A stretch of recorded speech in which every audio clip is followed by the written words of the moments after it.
palit tayo mga kadumagat. Magandang hapon. Palit tayo ngayon ng CDI dito sa ating laruang motor. Galing tayo dito sa dati 4-pin. Ito pinurpin natin. Medyo mahina ang pickup dito sa 4-pin yan. Ngayon, babalik natin sa stock. Yung stock niya dati. Subukan natin kung mas malakas nga dito yung pickup niya kung may dulo. Ito yung stock niya. Tapos, maglagay tayo ng reserve socket para kung masira man ito sa ride, pwede pa natin ikasong itong isa. Para kahit pa paano maka-home base pa rin ng dumagat. Tatlo ito. Para hindi na marupitemos. Kung masiraan man sa ride, nagsisigurado yung dumagat ninyong kaibigan. Laging may baon na 3 CDI.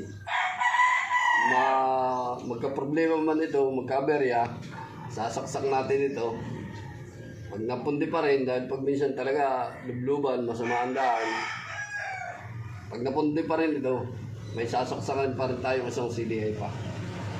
Lagi ang baon ng dumagat ay 2 reservang CDI. Sigurista ang inyong kaibigan dumagat. So, subukan natin.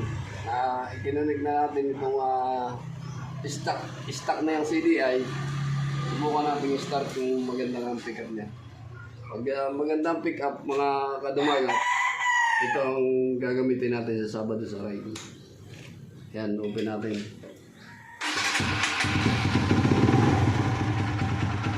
Parang malaki ang labag ng mga kadumagat.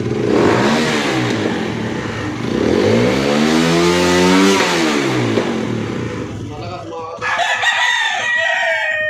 Ay may mga laruan diyan na mga off-road na motor. Pwede nila subukan yung stock niya. Ang ginamit ko ay yung Power Max.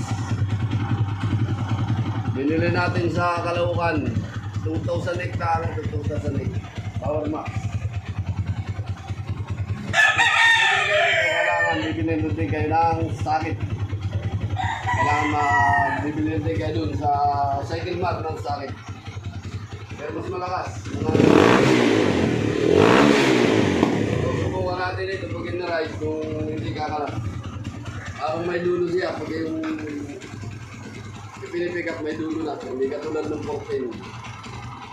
Ito nga pa naman yung ating laruang ito ay ating pinurwave. Dahil karanasan namin, lagi ang nalulubatan. Lagi nalulubatan ng battery. Yan ang problema. Kaya ating ipinurwave para hindi siya nalulubat sa thread. Okay, mga kadamagan. Update ko na lang kayo mamaya. Maraming salamat. Peace.